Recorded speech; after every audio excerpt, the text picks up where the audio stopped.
बिस्मिल्लाहिर्रहमानिर्रहीम। अस्सलाम वालेकुम नाज़रीन, फरवाज एनबी न्यूज़ के प्लेटफॉर्म से मैं आपका मेज़बान नवाज़ भुट्टो आपकी खिदमत में हाजिर। मैंने 4 दिन पहले एक वीलॉग किया था। उस वीलॉग में मैंने अंदिया दिया था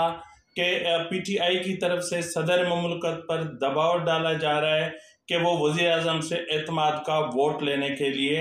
एक लेटर अरसाल करें, और इस हवाले से कुछ दोस्तों ने इस चीज़ को गैर संजीदा लिया, यानी उन्होंने समझा कि शायद मैंने ऐसे ही कोई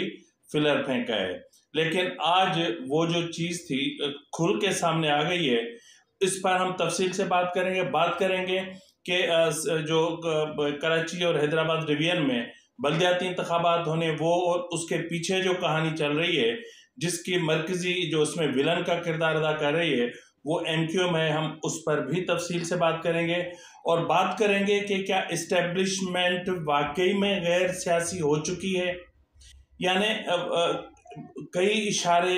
ऐसे मिले हैं जो अपने आप में हैरान कुन हैं। तो उन इशारों को अगर हम देखें तो फिर जहनों में कई सवाल जन्म लेते हैं और हर सवाल यकीनन जवाब तलब होता है, और जाहिर है कि सवाल जन्म ही इसलिए लेते हैं कि उनका जवाब तलाश किया जाए। मैंने 4 दिन पहले एक वीलॉग किया था और उस वीलॉग में मैंने कहा था कि इमरान खान की तरफ से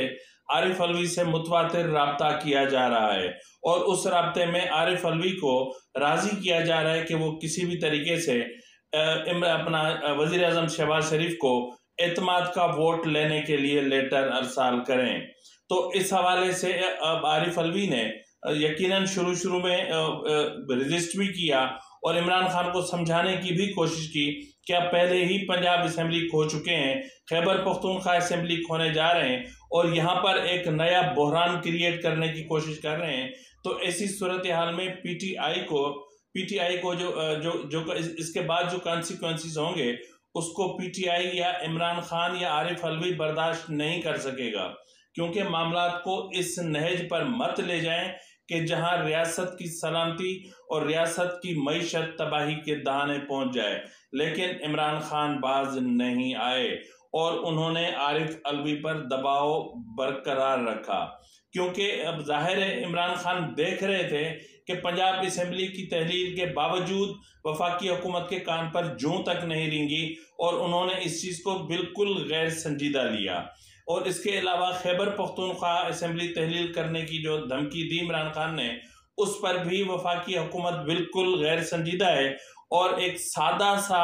स्टेटमेंट सामने आ रहा है कि जी ठीक है, तहलील कर दें, हम वहाँ पर इंतखाबात कराएंगे। अब उस इंतखाबात के पीछे यकीनन इमरान खान जो देख रहे हैं उसको अपनी शिकस्त नज़र आ रही है, क्योंकि इमरान खान की मुआशी पॉलिसियों की वजह से आज पाकिस्तान जिस दुश्वार तरीन रास्ते से गुजर रहा है ये इमरान खान ही का नतीजा है, और उसकी जो मुआशी नाअहल टीम थी उसकी वजह से पाकिस्तान डिफॉल्ट के किनारे से वापस पलटना शुरू हुआ है। इमरान खान देख रहा है कि बदतरीन फ्लड के दौरान जब लोग डूब रहे थे, लोगों के घर डूब रहे थे, फसल बह रहे थे और निस्फ से ज़्यादा पाकिस्तान एक बदतरीन जो है वो क्लाइमेट चेंज की जद में आ चुका था और लोगों की जिंदगियां बर्बाद हो गई, उनके जानवर बह गए, और वहां इमरान खान एहतजाज में मसरूफ़ थे और बड़े बड़े जलसे करके और इस्टेब्लिशमेंट को दबाव में लाने की कोशिश में मसरूफ़ थे। तो यकीनन अवाम हर चीज़ को ऑब्ज़र्व करते हैं। अवाम ऑब्ज़र्व करते हैं कि इमरान खान ने कभी भी दादू या मुख्तलिफ जिन जो इलाके सबसे ज़्यादा सैलाब में मुतासर हुए, बलोचिस्तान के और सिंध के और पंजाब के, उन इलाकों में जाकर किसी किस्म की इमदादी सरगर्मियां नहीं की और ना ही लोगों को रिलीफ दिया। हाँ, अलबत्ता टेलीथॉन का ड्रामा रचा के और अरबों रुपए की बातें की गई। कहते हैं ना कि ऊंची दुकान फीके पकवान, तो इमरान खान भी ऊंची दुकान फीके पकवान। उसके बाद इमरान खान को जो ऑडियो लीक्स ने बर्बाद किया, या इमरान खान के अपने करतूत जब खुलकर अवाम के सामने आए और उसके बाद जब उनकी अहलिया पिंकी पीरनी की करप्शन के सबूत सामने आए, उसके बाद जब तोशा खाना से एक चीज़ चुरा के, अभी जिस तरह पता चला कि सिर्फ जो घड़ियां इमरान खान ने बेची हैं, बात वहीं ख़त्म नहीं होती, और भी घड़ियां हैं और सिल्क के बने कारपेट्स हैं और बहुत सारी चीज़ों की एक नई लिस्ट जो है वो हासिल हुई है, वो भी इमरान खान ने तोशाखाना से उठा करके और मार्केट में बेच दिए हैं। ये इंतहा से ज़्यादा शर्मिंदगी की बात है। यकीनन आवाम समझते हैं कि कोई भी हुक्मरान, आज तक जितने भी हुक्मरान आए हैं वो करप्शन की इस तरह जद में नहीं आए। तो यकीनन इमरान खान अब देख रहे थे कि जब 2 असेंबलियां तहलील करने के दावों के बावजूद वफाकी हुकूमत किसी किस्म का कोई भी सख्त रद्द-ए-अमल नहीं दिखा रही और इस्टेब्लिशमेंट उनके साथ खड़ी हुई है, और जो सिचुएशन पॉलिटिकल है वो इमरान खान के फेवर में नहीं है, तो फिर ऐसी सूरत हाल में इमरान खान ने आरिफ अलवी साहब पर दबाव बढ़ाना शुरू किया कि वज़ीर आज़म को लेटर लिखें कि वो एतमाद का वोट लें। अब इस सूरत हाल में जल्दी पर जो तेल का काम किया वो किया MQM के बिहेवियर ने, MQM के तर्ज़ सियासत ने, और जो हमेशा से इमरान खान के अपना MQM की ब्लैकमेलिंग की घटिया सियासत जो चलती आ रही है, उसी सियासत ने इमरान खान को शह दी। और यकीनन आज जो फैसला होना है MQM की तरफ से भी, और इस वक्त जब मैं वीलॉग कर रहा हूँ तो इलेक्शन कमीशन में सिंध हुकूमत की दरख्वास्त पर जो है वो कल होने वाले बल्दियाती इंतखाबात के इनेकाद के हवाले से जायज़ा लिया जा रहा है। और इस इजलास में खुफिया इदारों के इजलास की रोशनी में जो रिपोर्ट मुरतब की गई है उस रिपोर्ट का भी जायज़ा लिया जाएगा, और उसमें ये अब देखा जाएगा कि आया बल्दियाती इंतखाबात कल होने हैं या नहीं होने हैं, अगर होने हैं तो किन अजला में होने हैं, और क्या जो हल्का बंदियों का मामला जो है वो इतना सीरियस है या मामला इतने सीरियस हैं कि हुकूमत ही डिस्टेबलाइज हो जाएगी। तो बहरहाल इस सूरत हाल को मद्देनज़र रखते हुए अभी यकीनन 1 बज चुका है, तो 1 बजे मीटिंग होनी थी इलेक्शन कमीशन में। अब देखते हैं कि उसका नतीजा क्या निकलता है। नाज़रीन, एक और दरख्वास्त जो गुज़िश्ता रोज़ मैंने आपसे कहा था कि लाहौर हाई कोर्ट में दाखिल करवाई गई है किसी आम शहरी की तरफ से अपना पंजाब असम्बली की तहलील को रोकने के हवाले से, तो आज उस पर जो है वो रजिस्ट्रार ने एतराज़ आयद किया था कि जो इसमें नकूल लगाई गई हैं, जो लेटर्स या जो चीज़ें इसमें लगाई गई हैं उनमें जो वो नकूल जो है वो तस्दीक शुदा नहीं है। तो बहरहाल फौरी तौर पर वो जो तस्दीक शुदा नकूल हैं वो भी उसके साथ मुंसलिक कर दी गई हैं, और उसके बाद अदालत से इस्तदा की गई है कि इस पिटीशन की जो कॉन्स्टिट्यूशनल पिटीशन है इसकी आज ही समाअत की जाए। और अगर आज ही समाअत की जाती है और आज ही इसकी हसासियत को समझने की कोशिश की जाती है, या आज ही अगर लाहौर हाई कोर्ट जो कोई बड़ा फैसला सुना देती है, तो फिर मामला या सियासत एक नया रुख अख्तियार करेगी। इस सूरत हाल को मद्देनजर रखते हुए आज जमान पार्क में इमरान खान ने अपनी पार्टी की जो मरकजी क़यादत है उसका एक अहम इजलास तलब कर लिया है, और उस इजलास में गौर किया जाएगा कि आरिफ अलवी साहब जो सदर मुमलकत हैं उनको कहा जाए कि वो वज़ीर आज़म को लेटर लिखें और वो एतमाद का वोट हासिल करें। लेकिन उससे पहले MQM का जो हतमी फैसला होगा उसको ज़रूर मद्देनज़र रखा जाएगा। अगर तो MQM इस्तीफ़े दे देती है, अगर तो MQM हुकूमत से अलग हो जाती है, तो फिर सिचुएशन थोड़ी सी क्रिटिकल हो सकती है, लेकिन इतनी भी क्रिटिकल नहीं होगी कि जितनी इमरान खान समझ रहे हैं, क्योंकि इस वक्त नेशनल असेंबली में MQM के इस्तीफ़ों के बाद भी जो फिगर है या जो मैजिक फिगर है जो हुकूमत को बरकरार रख सकता है वो अपनी जगह पर मौजूद है। नाज़रीन, जैसा कि मैंने इब्तदाई में कहा कि जो इस्टेब्लिशमेंट है वो गैर सियासी हो चुकी है या नहीं हो चुकी है, या इस्टेब्लिशमेंट में कौन सी तब्दीली आई है। क्या इस्टेब्लिशमेंट का जो स्क्रिप्ट राइटर है वो चेंज हुआ है, क्या इस्टेब्लिशमेंट का जो स्क्रिप्ट है क्या वो ही चेंज हुआ है, और क्या स्क्रिप्ट के चेंज होने से पाकिस्तान के सियासी मंजरनामे पर कोई तब्दीली रूनमा हुई है या होगी, और अगर नहीं तो फिर जो इसके चीदा जो मामलात हैं वो क्या हैं। जिस तरह नाज़रीन आज आपने देखा कि एक सहाफ़ी को FIA ने गिरफ्तार कर लिया सिर्फ इस बुनियाद पर उन्होंने FBR के दस्तावेज़ात के हुसूल के लिए मसूद की मदद की थी, और मसूद वो सहाफ़ी हैं जो अमेरिका में इस वक्त मुकीम है, आज उसको अदालत में पेश किया जाना था। अब देखना ये है कि अदालत उसके साथ क्या मतलब सामने आता है। नाज़रीन, जिस तरह मैंने कहा कि इस्टेब्लिशमेंट, अब इस्टेब्लिशमेंट सियासी है या गैर सियासी है, इस हवाले से कई सवाल मौजूद हैं और इसमें हर सवाल जवाब तलब है, हर सवाल जवाब चाहता है और हर सवाल इंसाफ चाहता है और हर निगाह इंसाफ चाहती है। मसला ये है कि अगर इस्टेब्लिशमेंट गैर सियासी हो चुकी थी तो फिर परवेज इलाही ने जिस तरह एतमाद का वोट लिया, यानी 81 अरकान असेंबली को 181 अरकान असेंबली को 186 करके पेश किया गया, लेकिन इस पर नून लीग भी खामोश रही, गवर्नर भी खामोश रहा और फिर अदलिया ने भी उसको मनोअन तस्लीम कर लिया और उसके बाद फिर असेंबली की तहलील का मामला सामने आया। अब मसला ये है कि ये तादाद कैसे पूरी हुई और किस तरह पुलिस की मोबाइलों में लोगों को उठा कर ले आया गया, ये अपनी जगह पर एक सवाल है। एक सवाल ये भी है कि अदालतें आज भी इमरान खान को मुकम्मल तहफ़्फ़ुज़ फराहम कर रही हैं। इमरान खान की नाअहली के केसेस हों या इमरान खान के खिलाफ जो तोशाखाना के केसेस हैं या इमरान खान के खिलाफ इलेक्शन कमीशन में जो तौहीन इलेक्शन कमीशन के केसेस हैं या इमरान खान के खिलाफ जो फॉरेन फंडिंग के केसेस हैं या इमरान खान की बेटी टेरियन वाइट का केस है या इस तरह के दीगर जितने भी केसेस हैं, उन तमाम केसेस को नहीं सुना जा रहा, उनको एंटरटेन नहीं किया जा रहा।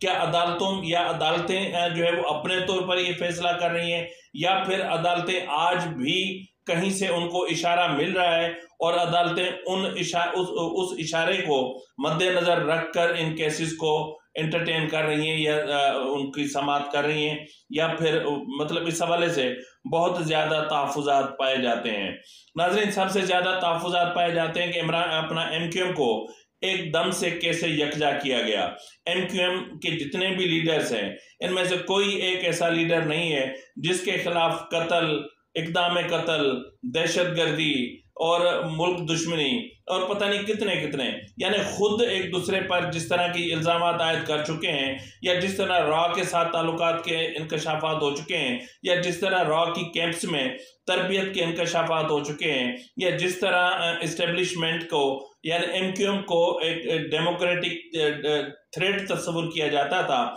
यानी ये MQM ही है जो 1988 से लेकर इस वक्त तक हुकूमतें बनाने में भी MQM का हाथ होता है और फिर इस्टेब्लिशमेंट कान मरोड़ के और इनको एक तरफ कर देती है तो हुकूमतें गिराने में भी MQM का हाथ होता है। और आज फिर MQM को उसी डगर पे लाकर खड़ा कर दिया गया है और ये तस्वीर आपके सामने है। इस तस्वीर में आप देख सकते हैं कि ये जो MQM के मुख्तलिफ धड़ों के रहनुमा हैं, यानी PSP समेत जितने भी धड़े हैं, क्या इनके चेहरों पे आपको वो मोहब्बत, वो शफकत, वो खुशी, वो चाहत, वो लगन महसूस हो रही है? ऐसा महसूस हो रहा है कि जैसे इनको हथकड़ियां लगाकर यहाँ पे बिठा दिया गया है।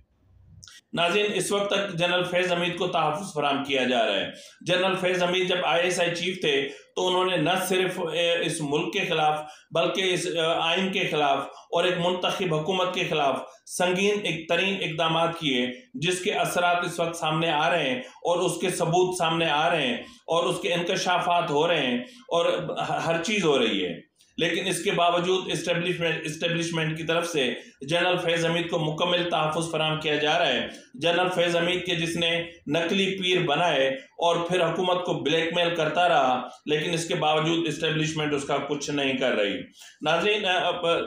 इस्टेब्लिशमेंट नवाज शरीफ की वापसी में भी ताख़ीर का सबब बनी हुई है और जाहिर है कि नवाज शरीफ भी ज़ीरक सियासतदान है और वो भी समझते हैं कि अगर मैं वापस गया तो फिर मेरे साथ क्या हो सकता है। तो इस वक्त अगर देखा जाए तो जिस तरह फैसले हो रहे हैं उन फैसलों को मद्देनजर रखकर हम देखें तो नवाज शरीफ की वापसी अपने आप में एक सवाल बनी हुई है। इसके अलावा नाज़रीन, मैं अगर बात करूं तो general Bajwa, Imran Khan, Faiz Hamid and company की जो जराइम की जो फहरिस्त है वो इतनी तवील है कि उसको मैं कहाँ से शुरू करके कहाँ तक पहुँचाऊँ, यानी मैं मतलब हद हो जाती है। मैं नहीं वो अल्फाज ज़बान पर ला सकता जो किसी के लिए या मेरे अपने लिए तकलीफ़ का सबब बने। ताहम मैं इतना ज़रूर कह सकता हूँ कि इन्होंने जो है वो जिस तरह जो है पॉलिटिकल सिस्टम को मैनेज किया, जिस तरह ज़िमनी इंतखाबात को मैनेज किया, जिस तरह हुकूमत को मैनेज किया, जिस तरह नेब को मैनेज किया, जिस तरह FIA को मैनेज किया, जिस तरह अदलिया को मैनेज किया, जिस तरह जबरी तौर पर उनसे फैसले लिए गए, जिस तरह आइन का जो है वो आइन को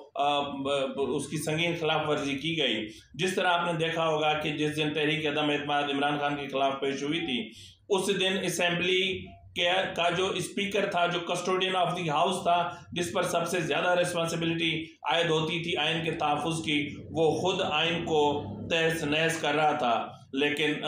इस्टेब्लिशमेंट की तरफ से अभी तक कोई चीज़ सामने नहीं आई। नाज़रीन, कोई भी चीज़ ऐसी सामने नहीं आई प्रोजेक्ट इमरान के किरदारों के हवाले से कि प्रोजेक्ट इमरान किस तरह लॉन्च हुआ, क्यों लॉन्च किया गया, प्रोजेक्ट इमरान के लॉन्च होने से कश्मीर का जो मामला था उसको कितना नुकसान पहुंचा, CPEC के मामले पर कितना नुकसान पहुंचा, तहफ़्फ़ुज़ ख़त्म नबूवत के मामले पर कितना नुकसान पहुंचा, और किस तरह के जो है वो बिल असेंबली से मंजूर करवाए गए और किस तरह की चीज़ें की गई, लेकिन प्रोजेक्ट इमरान के किरदार आज भी खामोश हैं और सब ठीक चल रहा है। इसके अलावा नाज़रीन,